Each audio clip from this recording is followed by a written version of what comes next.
Hello, I'm here to talk about wildlife photography and how to camouflage yourself when you're out doing wildlife photography. If you want to capture little birds to big birds to whatever's in wildlife, whether it's raccoons, and how to disguise yourself while you're out there in the field doing this.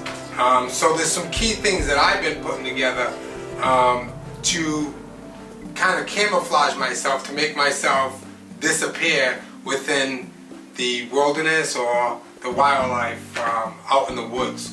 So some of the key things to buy are this lens coat, which is really cool. It forms into a backpack, sort of like into a pouch. You can attach it here on your belt, or you could just throw it in a backpack or something like that. So basically, I will pull this apart and take it out, but I just want to kind of go over things first, that items you can buy, accessories you could buy to do photography out in the wildlife. With that, you don't want to stand up all day, and sometimes you can be out there for a couple of hours, 3 hours, 4 hours. It all depends on how long you want to wait for that specific subject. Whether it's, so lately I've been trying to take photographs of kingfishers, and they're very difficult, and you have to wait. Basically, you can get out there, you can kind of study it. Once you see it, you can kind of see where it lands at times, and you know, they get really scarce, spooked, and they're very quick. So you want to like kind of study it and see where he likes to land. And a lot of times the kingfisher, and I don't want to specifically talk about the kingfisher because some birds, they won't hang around if they see a body there. So the kingfisher, he likes to land on branches that are hanging over the water so that he can do whatever he needs to do to catch fish. So so you might be there for a couple of hours, you know what I mean? Like I said, 3 to 4 hours. So you might want to pick up one of these, which is a portable chair. Now I just picked this up for $10 at Walmart, and it's Ozark Trail. Hopefully I'm promoting that right. And basically you sit down on it like this. So I just want to kind of go over things, and I'll explain them as I go on. So that's another thing you want to pick up. Another thing you might want to pick up is some off or something that's a repellent for bugs, because you're going to be out there for a while. Last time I was out there, I didn't bring any, and I was kind of flicking ticks off of me. So it's a little scary if you don't want to catch Lyme disease. So you might want to wear, actually wear some boots. I don't have any boots on right now. I'm in my house. I'm not in the wilderness. But you want to put some boots on, and you want to kind of make those tight around your pants. You don't want to wear ripped pants with stuff in it so that the ticks are able to get onto your skin. So you spray yourself down with some repellent, some type of tick repellent or mosquito repellent or bug repellent. So that would be good. Another thing is having a monopod to sit your camera on. Either a monopod like this or a monopod like this that has sort of like this tripod effect. Now this turns into a monopod, but it also has a tripod effect, and it's really good. But you can't move this around fast enough like you would a monopod because it's on the tripod, sort of like. And this is by Ziyong, and this one's by Targus. So they're very easy to pick up. These you can get at Walmart basically, or you can pick up a nicer one. This one's really a cheap one, but this one came with my Xeon Crane 3 master package, and so this is basically for my gimbal, but it's good because I could set my camera on here too.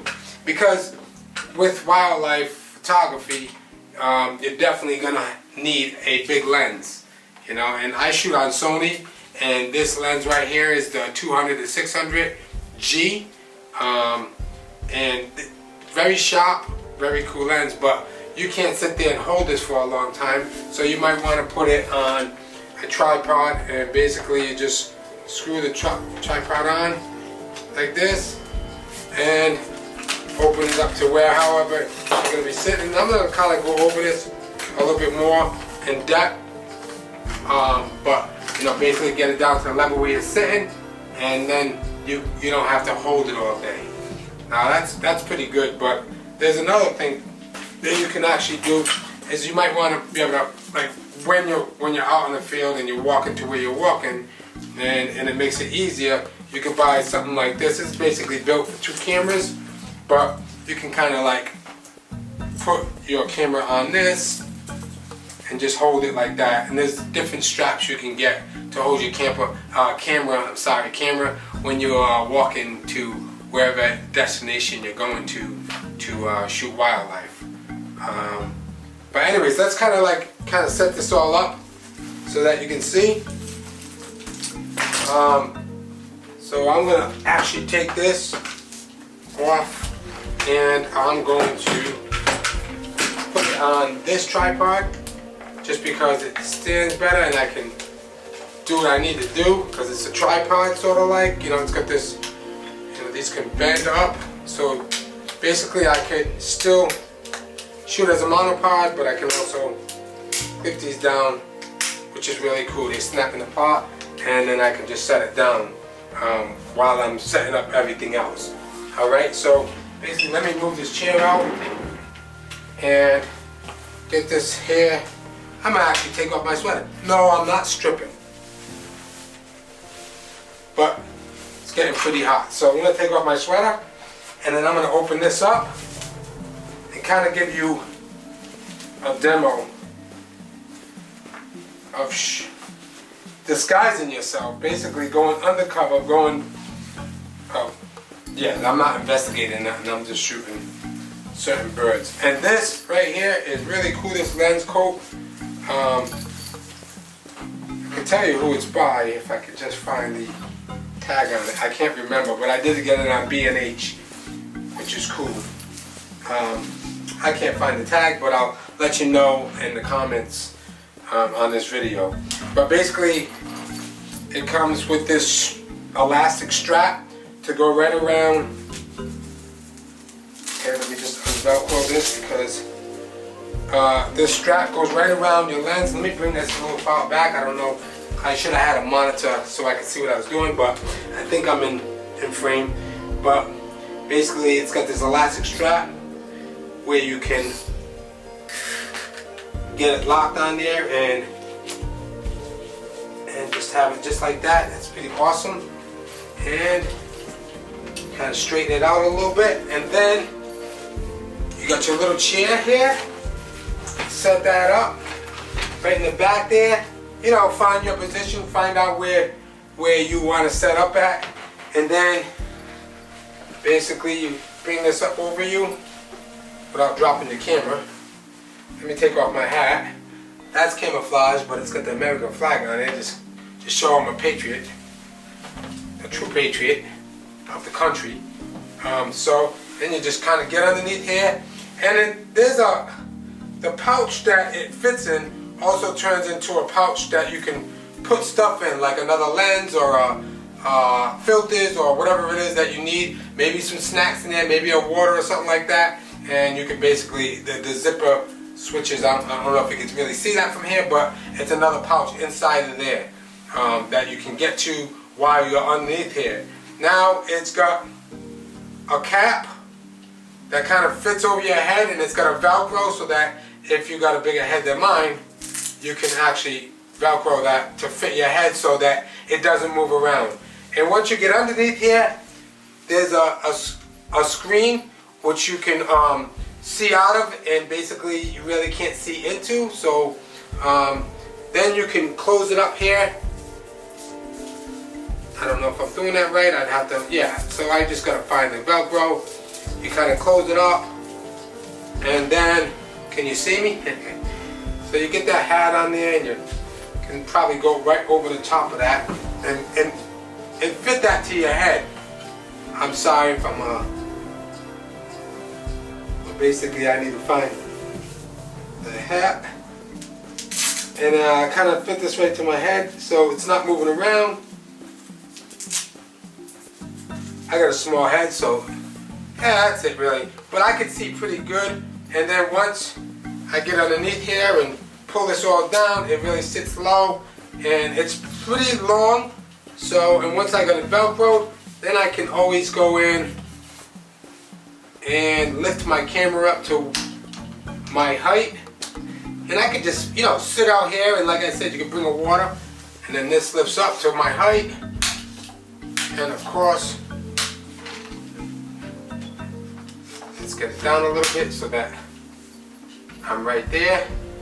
And I'll turn on my camera and set my settings. Once I get that point of view that I want to be on, yeah, once I get that point of view that I want to be focused on, you know, you sit and wait for a while for that subject to come, but once you're focused on that subject, that specific branch, let me get this up and over me. So, here I am, see? You couldn't see me for a while. Once I get that subject on that branch or that fallen tree or whatever it is, or something that you might even set up. Basically, you can get some bird seed and put a log out there and sprinkle some of the bird seed on there. If you want to get smaller birds and get really tight and close, the birds won't see you. If you're still, they won't get spooked, and you're able to get really close up on the subject that you're shooting in wildlife. This is awesome. Everything, this whole setup is really cool. I'm doing it in my house, but the next time you see me, I'll be out in the wilderness shooting whatever it is, taking photographs, I should say, of wildlife. And I'll leave some pictures of stuff that I got, stuff that I photographed, like some eagles and stuff like that.